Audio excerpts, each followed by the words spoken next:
This war in Israel is absolutely wild. And what's even more wild is this insane amount of propaganda trailing behind it. Have you noticed it's impossible to find a non-biased news source?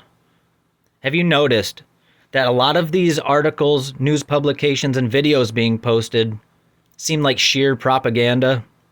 Have you noticed that while you're trying to communicate with people in comment sections, it seems like you're not even talking to a real human being? They're either sock accounts, shills, intelligence, AI. Today, we're going to get into Unit 8200. This is a wild one, so pay very close attention. What is Unit 8200, you might ask? Well, this is an Israeli intelligence corps unit of the Israeli Defense Forces responsible for clandestine operation, collecting signal intelligence, code decryption, counterintelligence, cyber warfare, military intelligence, and surveillance. Military publications include references to Unit 8200 as the central collection unit of the Intelligence Corps and is sometimes referred to as Israeli SIGINT National Unit. It is subordinate to Amman, the Military Intelligence Directorate.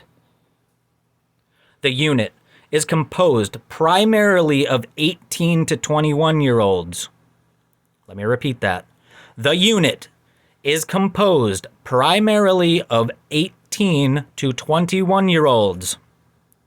As a result of the youth of the soldiers in the unit and the shortness of their service period, the unit relies on selecting recruits with the ability for rapid adaptation and speedy learning.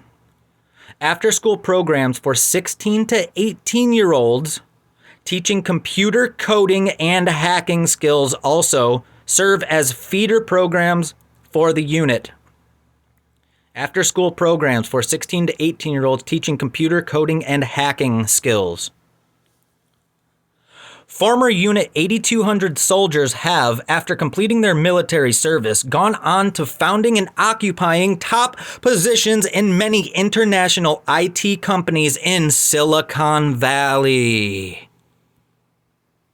You know, Silicon Valley, where all of our tech and our propaganda, and, California, where Hollywood is. And who owns Hollywood? Who owns propaganda? Who owns the banks? Who owns the news agencies? Who owns stand-up comedy? How do all these stand-up comedians know more about the Israeli war than anybody else, our politicians and government?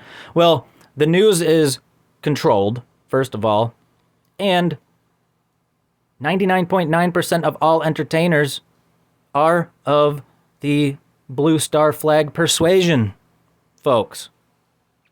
You can reference the previous video that I made where somebody said, I can't think of one single blue star flag persuasion person that does comedy or entertainment. Well, I've got news for you. It's almost all of them, with a few, not saying every single one. There are exceptions, so don't get it twisted.